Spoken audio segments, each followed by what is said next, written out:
mystery that cannot be explained. An enigma that defies reason. A surprising and unexpected answer. To encounter such a mystery firsthand may change your life forever.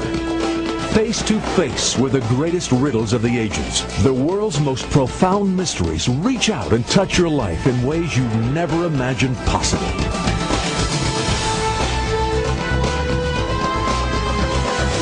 Extreme Mysteries. For hundreds, no thousands of years, kings and generals, historians and archaeologists, architects and mathematicians have argued over who and how the Great Pyramids were built. Is it possible the answer can be found not in some ancient Egyptian tomb, but in an amazing tourist attraction in modern-day Florida called the Coral Castle? Barely 5 feet tall and weighing slightly less than 100 pounds, a man by the name of Edward Leedskalnin seems to have accomplished the Herculean feat of quarrying, cutting, moving, and raising 1,100 tons of coral rock using only simple tools. Could he have done it by himself? Is it possible that one man, a small man at that, could cut, quarry, and move these massive coral stones by himself? Could it be there is some secret of levitation or anti-gravity known to ancient builders that was rediscovered by Edward Leedskalnin? How could one man cut and set this 9-ton coral gate so precisely that even today a child can move it with one finger? The answer will amaze you. Coral Castle is perhaps America's most intriguing mystery. Like the Great Pyramids of Egypt, it shouldn't be there. But there it is, welcoming visitors every day into its unusual confines and its unbelievable history. Ed Leedskalnin said he knew the secrets of how the pyramids of Egypt were built, and I believe his claim was accurate. Did Leedskalnin somehow stumble onto some mechanism known only to ancient architects and use that knowledge to float enormous coral stones into place? Leedskalnin apparently devoted his entire life to this project. Was it a labor of love? Why did he always work alone and at night? What was the great discovery he worked so hard to protect? The epicenter of Coral Castle's mystery is Ed Leedskalnin himself. Who was he? Why did he leave Latvia? And how did he finally end up so far away in Florida? And is there evidence that the story Leedskalnin told visitors about himself and the castle was less than the entire truth? Ed Leedskalnin was born in Latvia in the year of 1887. There he trained as a clerk and also as a stonemason. In 1912, at the age of 26, he was engaged to his 16-year-old girlfriend Agnes Scoff. The day before the wedding, she decided to call the wedding off, telling Ed that he was poor to marry her. Crushed by this sudden rejection, Ed left Latvia that year, and eventually he wound up in Florida.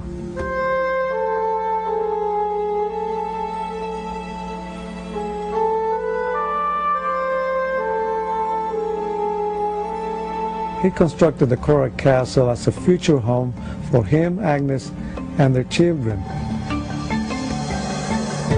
Ripley's, believe it or not, called this Feast of Love table the world's largest Valentine.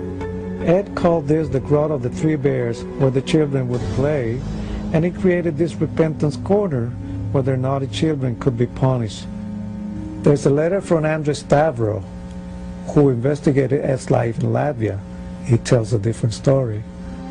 I met his relatives, found one document and one old photograph of him. In short, Ed's descendants insist that during the 1905 and 1907 uprising, he was an armed guard against the Tsar and left Latvia because of repression of the Tsar's secret police. If Leedskalnin was keeping a low profile about his past, then can we entirely trust his explanations about how he moved and lifted coral stones weighing up to 30 tons? And why would Leedskalnin keep his actual construction methods secret? One person who knew Ed remembers asking him how he did it.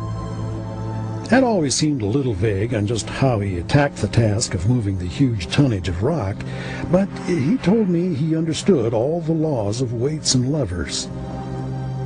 To explain how he managed to move the huge stones, Ed would always tell people, I have discovered the secrets of the pyramids. I have found out how the Egyptians and the ancient builders in Peru, Yucatan, and Asia, with only primitive tools, raised and set in place blocks of stone weighing many tons.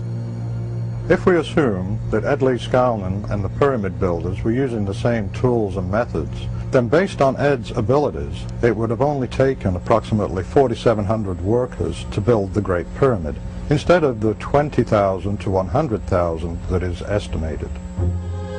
This photograph seems to show Leeds Skalnin using a chain hoist on a tripod structure to lift the coral blocks. Indeed, many people who knew Ed Leeds Skalnin believe he moved those blocks with simple, conventional tools, though no one actually saw him work. In order to prove the methods of construction that Leeds Skalnin used, we'd have to replicate the more difficult aspects of the work. Leeds Skalnin might have been able to hoist the 6-ton blocks for the wall with conventional mechanical tools. But that does not explain how he raised the 23-ton obelisk, or especially this 30-ton block in this wall, all by himself and only with a 10-ton chain hoist. One of the most amazing aspects of this mystery is its complete accessibility. The castle is, after all, open to the public. So has anyone ever tried to move any of Leeds Skalnin's structures with conventional tools? Or tried to figure out how many people would be needed to do the job? One of Ed's most remarkable works is the 9-ton door. It's so perfectly balanced on an all-mill shaft that incredibly it will open to the push of one finger. In order to repair the door in 1986, Coral Castle had to hire a 6-man crew with a 20-ton crane to move the door and make the needed repairs.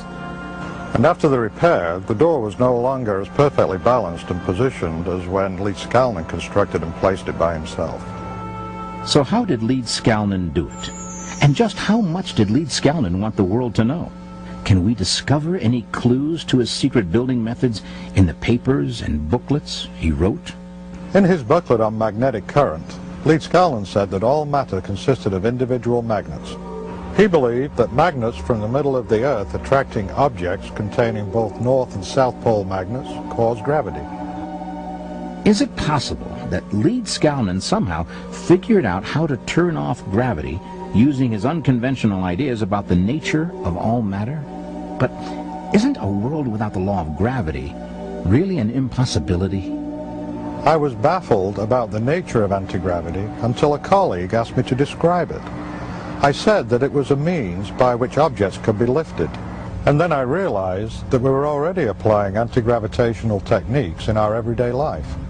Like getting out of bed in the morning, or an airplane, rocket, and forklift are all devices to overcome gravity. So I asked myself, what if there's no such thing as gravity?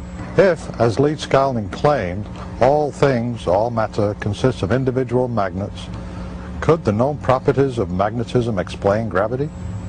Then I began to speculate that Leeds Skalnin was creating anti-gravity by simply flipping the magnetic poles in his coral blocks so they would match and therefore repel the magnetic polarity of the Earth. The flywheel in Leeds Skalnin's tool shop consists of bar magnets set in cement. It is mounted on a 4th-row camshaft. But this photo of Leeds Skalnin with his hand on the crank may not represent the entire operation.